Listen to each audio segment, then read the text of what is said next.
Selamat pagi Dusana Ranah Minang Kasadonyo, Baka Bahariko, semoga selalu sehat dan tetap semangat. Kami kembali hadir untuk Anda dalam Berita Padang bersama saya, Ruri Putra Ananda. Sejumlah informasi telah kami siapkan untuk Anda. Berikut 3 berita utama hari ini. Anggota Polsek Kota Tangah berjualan beras bulog, ramai dibeli masyarakat. Pelaku pembunuhan gadis remaja yang mayatnya ditemukan dalam selokan di Pasaman ditangkap polisi. Mempunyai keterbatasan bukan berarti tak bisa apa-apa. Siswa di sebuah sekolah luar biasa di Payakumbuh sangat terampil merangkai bunga dan membuat hantaran pernikahan.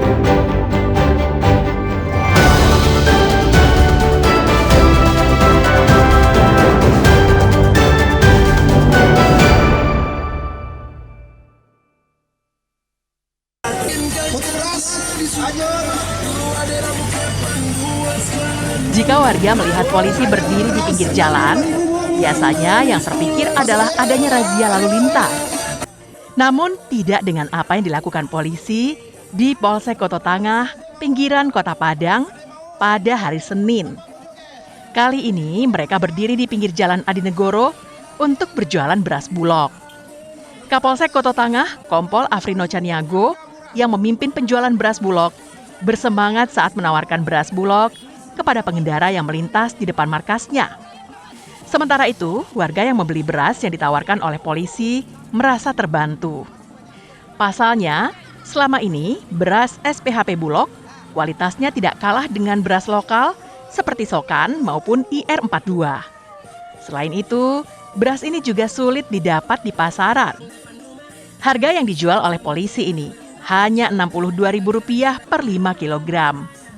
Sedangkan harga di pasar lebih mahal Rp3.000 dan dijual Rp65.000 per 5 kg. Oh, ini untuk dipakai. Konsumsi Bu ya? Konsumsi tiap hari. Susah. Di situ ambil Ibu Ambil stok nggak ya? banyak. Untuk harganya berbeda nggak Bu di pasar di sini Bu? Ini berbeda. Biasanya di pasar 65, 62.000. Oh, karena udah murah harganya kan. Jadi siku tadi tangku ada razia kironya bagi ada barang murah. Jadi segiurnya kan tuh ambu dia. Selama ini Bang pernah mencoba beras SPHP ini? Belum pernah lah. Belum pernah. Belum pernah. Paling cari barangnya acak kualitas modelnya.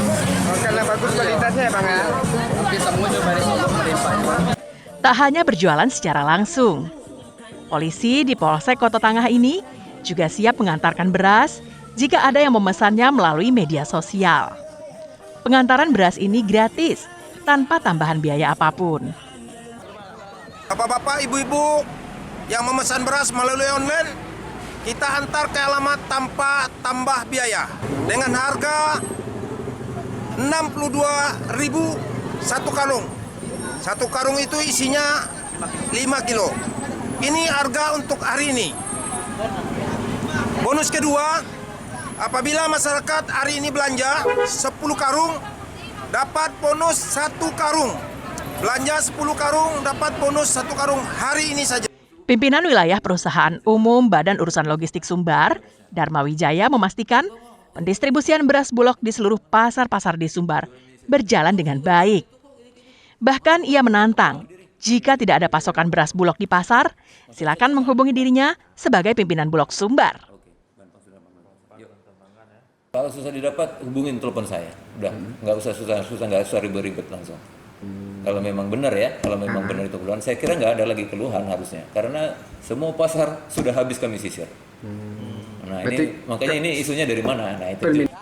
Selain di depan Polsek Kota Tangah, kegiatan pangan murah ini juga dilaksanakan di depan Pasar Tabing, Pasar Pagi Pasianan Tigo, dan Pasar Pagi Tanjung Aur.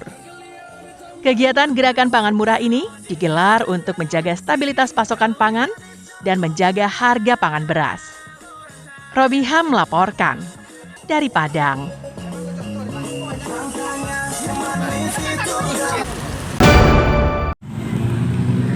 Kebakarannya di Pecel Lele. Diduga akibat hubungan pendek arus listrik, dua rumah yang terletak di daerah Tanah Sirah, Kecamatan Lubuk Begalung, Senin sore, ludes di lahap si jago merah.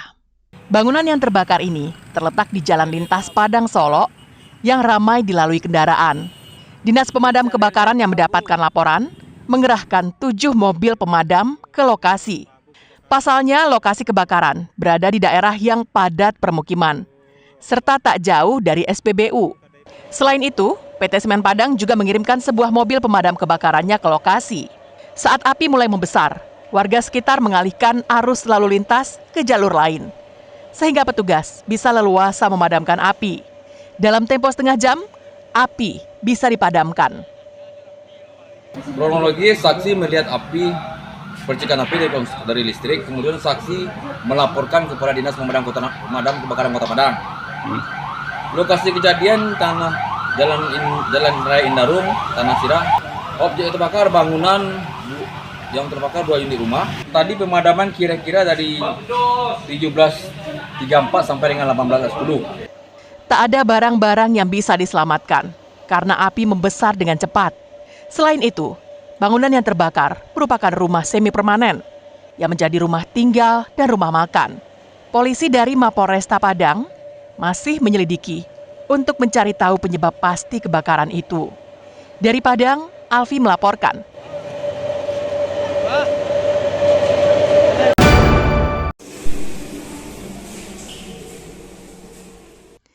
Menjadi seorang narapidana memang sesuatu yang menyengsarakan.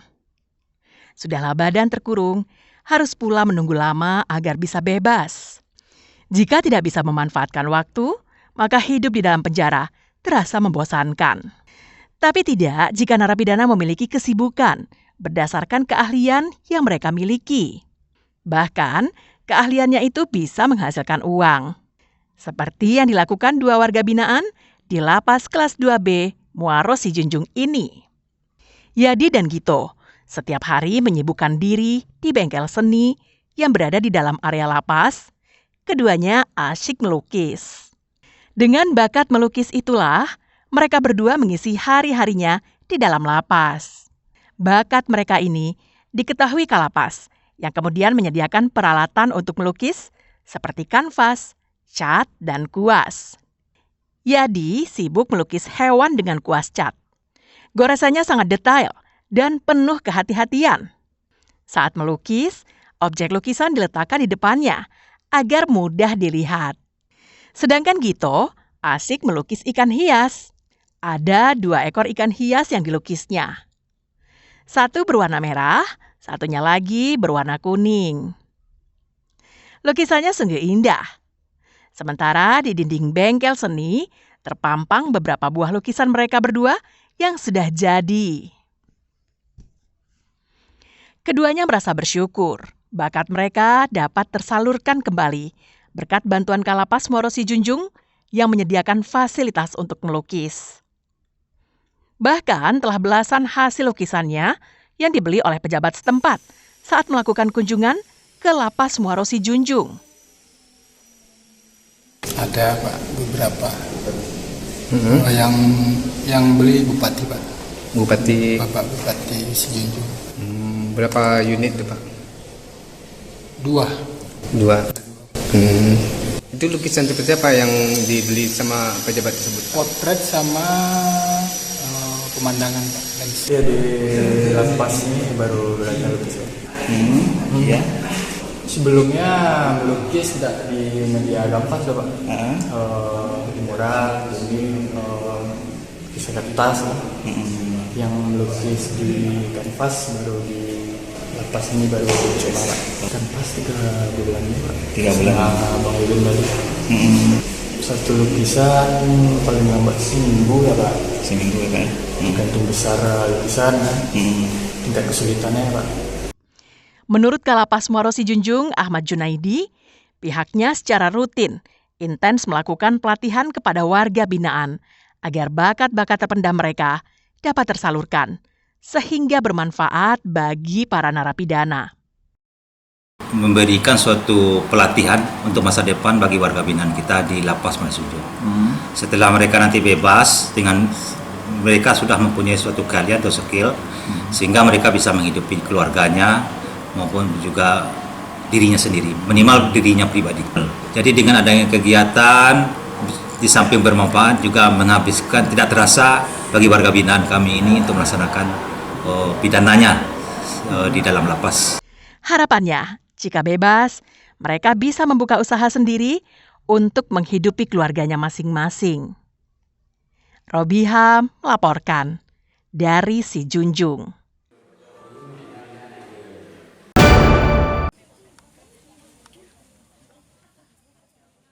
Beginilah suasana di pinggiran kota Padang pada hari Sabtu malam pekan lalu. Dua guru silet tradisi yang tidak lagi muda memperagakan gerakan silet di depan murid-muridnya yang masih remaja di Sungai Bange, Kelurahan Balai Gadang, Kecamatan Koto Tangah, Padang. 2 tahun lamanya, aliran silet Kumango diajarkan kepada murid-murid di Sungai Bange ini. Meski termasuk aliran silet Tuwo, alias seni silat tradisi, namun peminatnya cukup banyak. Mereka berlatih bukan di dalam ruangan ataupun di sanggar silat, melainkan di halaman terbuka, di bawah cahaya bulan, obor, dan lampu penerangan seadanya. Namun hal itu tidak menyurutkan minat puluhan murid untuk belajar silat. Uniknya, para murid menyebutkan alasan mereka untuk berlatih silat tradisi bukan sekadar untuk alat bela diri semata, melainkan juga untuk menjaga dan melestarikan warisan budaya Minang. Itu sebabnya, meski banyak jenis bela diri dari luar negeri yang masuk dan berkembang di negeri ini, hal itu tidak menggoyahkan keinginan kuat mereka untuk belajar silat. Terlebih pada zaman sekarang ini, banyak sekali pengaruh lingkungan dan pergaulan yang memengaruhi para remaja seperti kecanduan gawai, tawuran, narkoba, dan pergaulan bebas. Mereka meyakini dengan belajar silat, pengaruh lingkungan dapat dihindari. Menjaga diri, terus melestarikan budaya Minang, terus juga untuk menghindari kecanduan gadget dan hal-hal negatif seperti tawuran. Kan malam-malam pasti juga ada kan yang tawuran, bisa juga untuk menghindari hal-hal seperti itu.